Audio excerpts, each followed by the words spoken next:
All right, here we go. It's a Saturday morning here at the Dallas School of Music, bright and early. It's about 7 a.m. and no one's here. It's perfect. Getting ready to start my day, though. I start teaching at 9 o'clock. I'll teach till 4 o'clock. I'll spend the entire day talking about, teaching, and playing jazz. It's going to be a great day. But I thought before I get started for the day teaching, I thought I would do this lesson. And, you know, these Saturday morning sunrise lessons are going to focus on expanding upon the question of the week that I present in my weekly podcast at Jazz Piano Skills. My weekly podcast that is released every Tuesday. So, each week I get questions from Jazz Piano Skills members, from students here at the Dallas School of Music, folks studying jazz, all of them great questions. But I always select one question each week that I consider to be a timely question, a question that I feel that all the listeners would benefit from, as well as the students here at the Dallas School of Music would benefit from as well.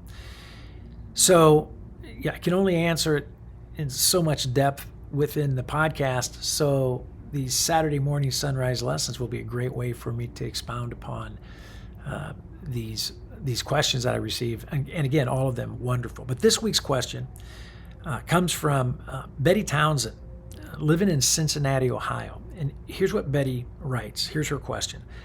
I am new to jazz piano and to jazz piano skills. I just discovered you on YouTube. Great. That's awesome. I'm curious. In your opinion, as a newbie, what is the most important skill for me to focus on developing? I realize this may be a difficult question to answer, but I thought I would ask it anyway. So Betty's new to jazz. She's new to jazz piano. She's starting out. What's the most important skill to tackle right away? And I get it. We live in this day and age of information overload. Heck, I thought it was crazy back when I started studying jazz.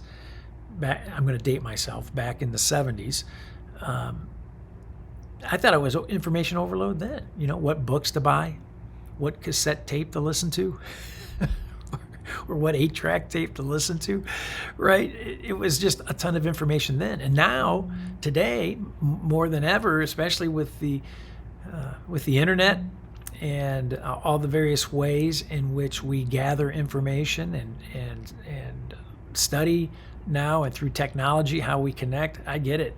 Information overload big time. And somebody starting out like Betty, what information should I heed? What information should I ignore? What should I tackle first? What should I put on the back burner? I get it. So it's a great question. I think that for those of you who are listening that are new or relatively new to studying jazz, jazz piano, or any instrument for that matter, I think this will be very helpful for you today. So I think the question, although initially when you first hear it as an educator, you first hear it and you go like, wow, okay, the most important skill? Geez, let me think about that. But really, quite honestly, it's rather a simple question to answer. Without question, the most important skill to focus on, Betty, is the 60 chords of music, right? The 5 primary sounds: major, dominant, minor, half, diminished, and diminished. We have 12 notes in music. 12 times 5, 60. You want to get these 60 chords, you want to gain a command of these 60 chords intellectually, physically, and aurally, right? So I'm going to put my coffee down. Bummer. And you want to realize that these sounds can be played harmonically and melodically. And when we play these sounds harmonically and melodically, we play them in time. Okay? So let me just recap here real quick. The most important skill, the 60 chords, 12 major, 12 dominant, 12 minor, 12 half diminished, 12 diminished, played harmonically, played melodically in time. Okay? So let me model for you here. So C major 7, C dominant 7, C minor 7, C half diminished 7, C diminished 7, right? Those are our 5 primary C sounds. We can take those primary sounds, we can build them off the D flat, the D, E flat, E, and so on, all 12 notes, all right? 60 chords.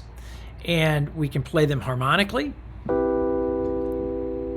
as a chord, as an arpeggio, melodically, as a scale, melodically. So we have harmonic representation of the sound, we have a melodic representation of the sound as an arpeggio, we have a melodic representation of the sound as a scale. But now we have to place it in time, right? So we're getting that information, we're getting it intellectually sorted out, we're getting it physically sorted out, and we're digesting it through our ears as well. But we have to do this in time. So here's what I would recommend, Betty. Using the primary note values of whole notes, half notes, quarter notes, and eighth notes, right? To play these sounds in time. And I would recommend using some kind of backing track, and if you can, a classic or basic rock beat. And the reason for that is it's going to be easiest for you to listen for and play to count 1. And that's the most important thing. So when I say play in time, I'm saying listening for count 1 and playing to count 1 of every measure. Using the primary sounds, using the primary note values of whole notes, half notes, quarter notes, and eighth notes. So let me demonstrate for you. I'm going to turn on a basic rock beat. I'm going to do this on C dominant. I'm going to take the C dominant sound. So here's my basic rock beat, C dominant. All right. See, and I can hear, we're all familiar with that beat, right? So whole notes.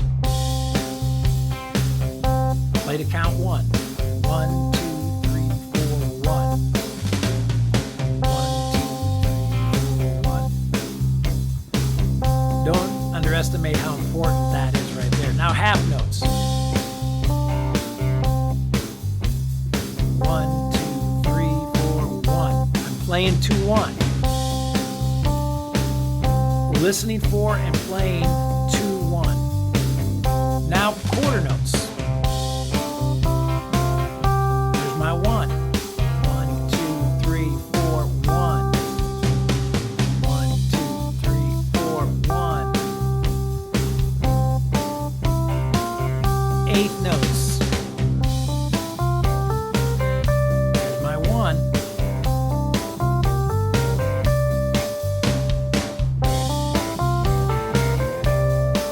One more time.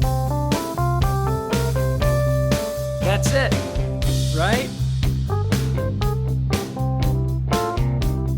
Have a little fun here. Okay, so again, the basic rock beat I would recommend, place it in time. I think that was a tempo of about 120. You do not need to do it that fast. 80, 70, 90, 100, whatever's comfortable, right? So you're taking a specific sound, major, dominant, minor, half diminished, diminished. You're playing it harmonically as a chord. You're playing it melodically, as I just modeled, as a scale. Or you could do it as an arpeggio if you wish. And use primary note values of whole, half, quarter, and eighths when playing it in time, right? Like I just modeled. Listening for and playing to count 1, okay? So all of this that I just talked about is the most important skill, quite honestly. Getting command of the sounds of music, the shapes and the sounds of music, right? Major, dominant, minor, half diminished, diminished. Those are the sounds, the shapes, chords, harmonic, and root position. I know you've probably heard about, have been digging around with this information overload and have heard about voicings, have heard about inversions. All that great, right? I'm talking about root position, block shapes for your sounds, root position, scale playing, root position, arpeggio playing. okay? Most important skill. And then placing it in time right from the very beginning, getting used to listening for and playing to count one. All right? By far, the most important information or skill. It's foundational. It's not optional, it's actually foundational. Without a command of this, you're going to struggle unsuccessfully with achieving anything else musically. Okay? That's how important this is. So anyway, I hope that is helpful for everyone listening and watching.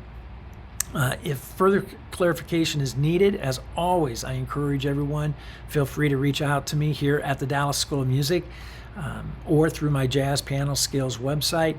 Here at the Dallas School of Music, my email address, Dr. Lawrence, Dr. Lawrence, Lawrence,